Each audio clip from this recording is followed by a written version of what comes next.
Welcome back, everybody. Thanks for the comments and likes. Starting to get a little bit of interaction with the videos. I'm grateful for that. And we are going into the end of the first book. This is the final chapter, and there is an epilogue after this final chapter. But I'm not sure if we're going to do that because the epilogue is essentially the prologue to the next book. I usually just kind of start reading and decide where I'm going to stop at as I'm reading. Be sure to go ahead and give this video a like right now. Or a comment or something so you don't forget. And definitely subscribe if you haven't yet.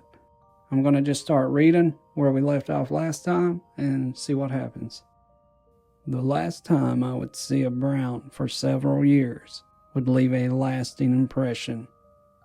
It would also leave a mystery or a coincidence. I'll let you decide. I'm living in a decent-sized house. I have a roommate that happens to be a co-worker and childhood friend. He knows about my night visitors. He sometimes takes it serious. Other times, he teases me, depending on his mood. My girlfriend, on the other hand, is in the need-to-know category, and I cannot think of a reason she currently needs to know. After a few months of me living here, she moved in with us. So far, she has not experienced anything unexplainable, but it's just a matter of time before she does. My girlfriend and I go to sleep like any other night.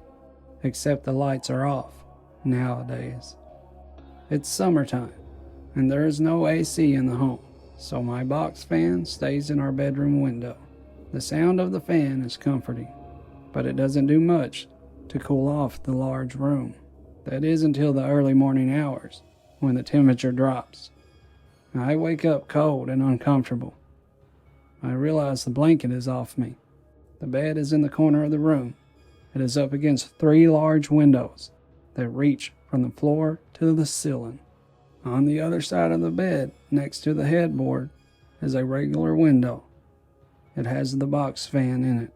I'm lying on my right side, with my back against the 3 large windows. Without opening my eyes, I feel around for the blanket. After my sluggard attempt to find the blanket, I become frustrated. I huff and puff a little before raising up to look for the blanket. There is a street light right outside the windows, providing a soft glow through the curtains. I scan the bed. There's no cover, just my girlfriend. I assume the blanket has fallen off the bed. I move towards my girlfriend to climb over her. I'm going to grab the blanket. I need to turn the fan on low anyway. As I look out past my girlfriend, I see someone standing next to her. It only takes a moment to realize it's not a someone, but a something. Standing next to the bed, and my girlfriend, is the largest Brown I have ever seen. It's possibly over 6 feet tall, with a muscular build. Its head is pointed in a cone shape. The shape of its head gives me a fleeting reminiscence of the creature that led me to the stampede as a child. The entity is looking down at my girlfriend. It must have finally noticed my movements. It jerks its head up to look at me. I have hoped for so long to have this opportunity. Here I am, face to face with one of these bastards, completely able to move. And just my luck, the son of a bitch is a bodybuilder. He's probably on some sort of space steroids. I pop up to my feet, still in the bed. The creature's only reaction is to turn and run. I jump out of the bed to chase him. I can't believe I'm actually doing this. He makes it into the kitchen before I can get my balance. I look up through the doorway of the kitchen. I am blinded by a flash of blue light. My ears pop, but it sounds more like a breaker box kicking. I immediately hear loud footsteps on the roof.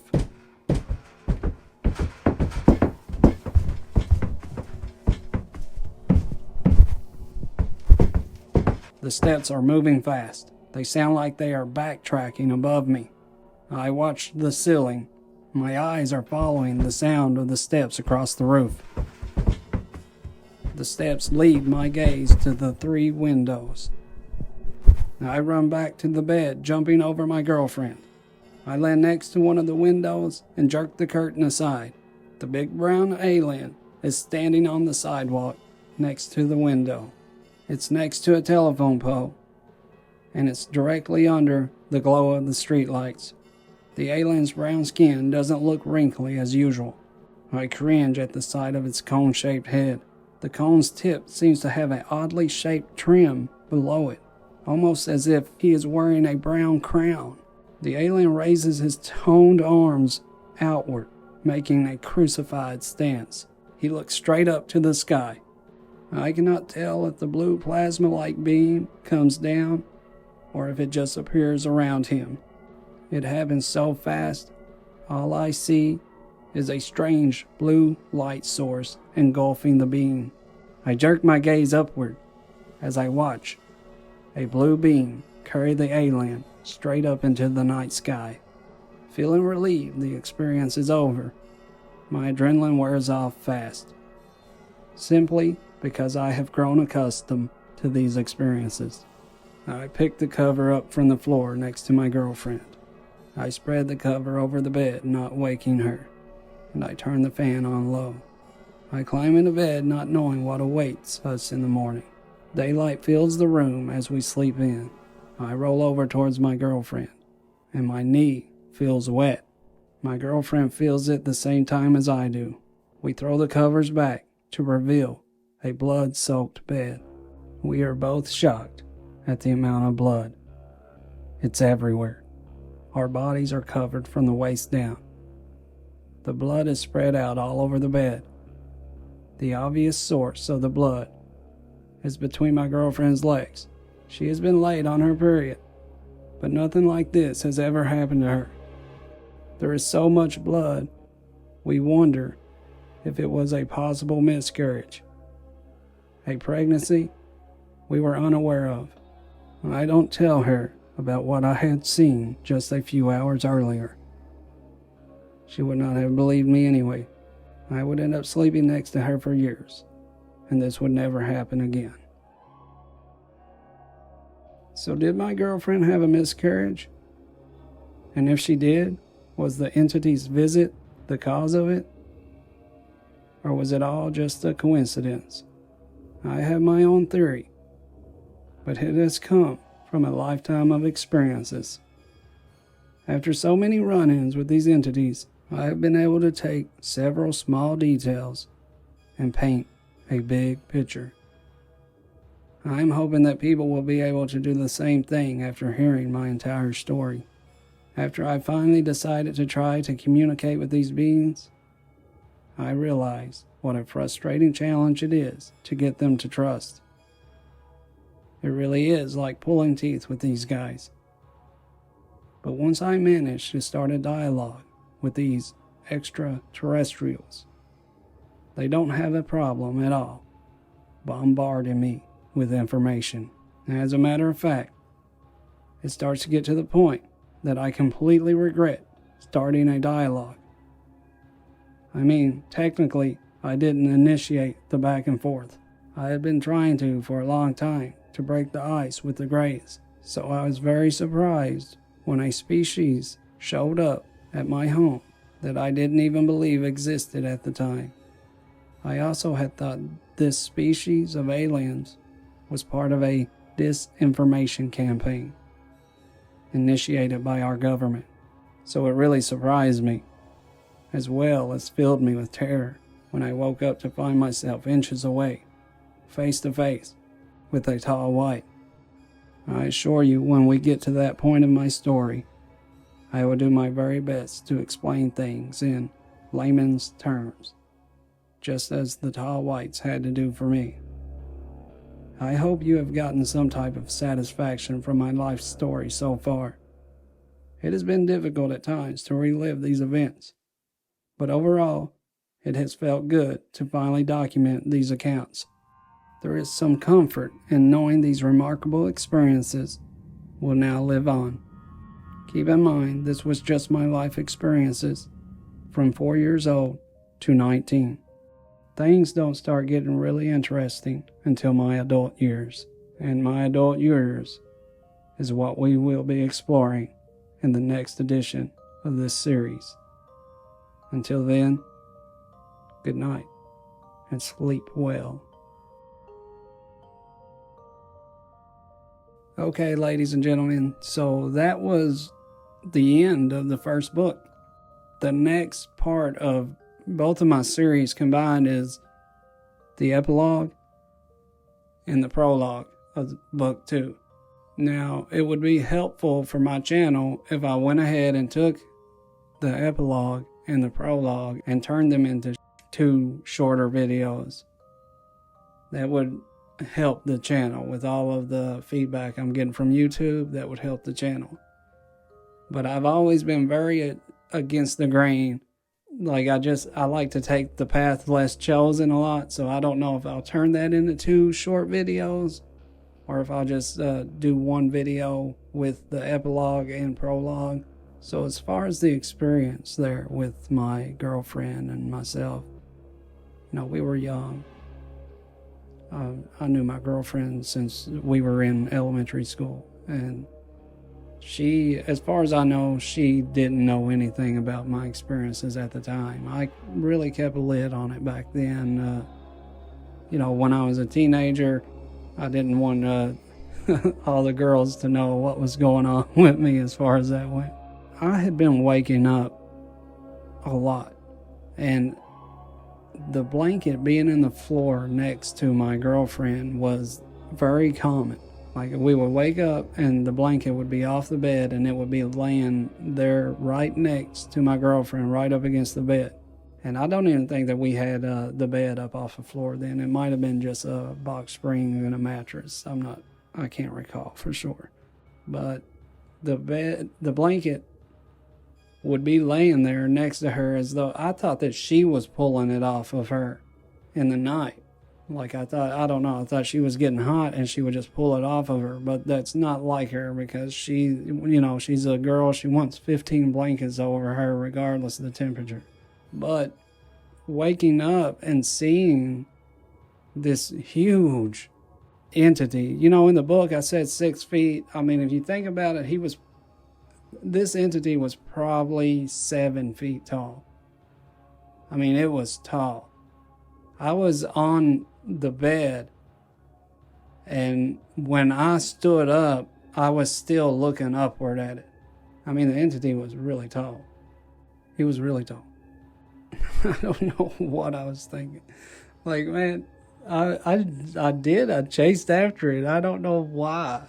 I mean, there's just no way that, if I don't know. I was pretty tough as a kid because I started working so young, and I worked like a man when I was 10 years old. I was always stouter than anyone I ever locked up with to wrestle or whatever. But this thing, man, he was huge. And then, he ran into the kitchen, done his little pop, the blue flash of light. It was like, it sounded loud. It was louder than what I usually experience when they travel like that. Because I always experience the kind of gust of wind and the popping sound in my ears. And then it ran off the roof, and I went and looked out the window, and that was an even more weird experience to see it out there standing on my sidewalk. Like, we live in town, I'll probably put a picture of the street up here. I mean, this has been, 15 years ago or something, but the house is a little different now, but I'll probably put a picture on the screen of the street that it was on.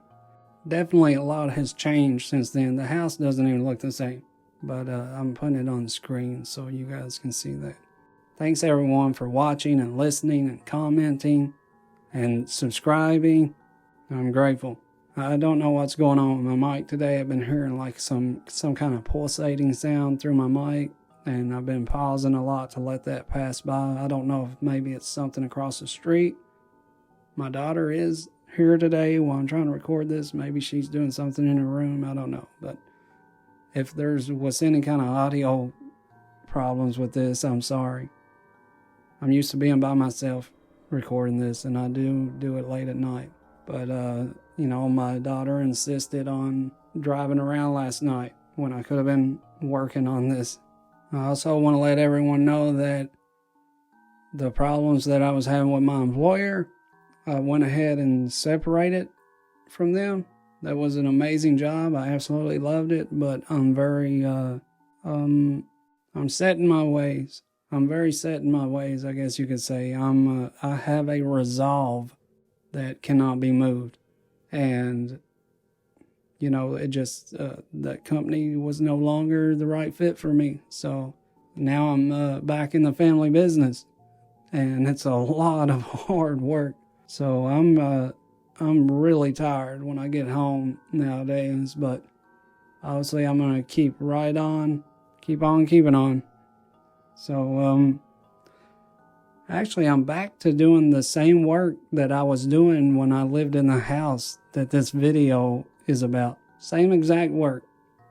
I was doing it then, and now I'm back to doing it now. But thanks everyone for watching. I'm really grateful, and I hope that my videos will get better. And guess what? We're going to book 2. We will be going to book 2 in maybe 2 weeks? Maybe next Sunday will be a mix of the epilogue and the prologue. And then the following Sunday, we're in the book 2, guys. All right, ladies and gentlemen, thank y'all so much, and I'll see you next week. Ladies and gentlemen, you have been listening to Aliens, Monsters, and the Supernatural, a true story of a terrorized life.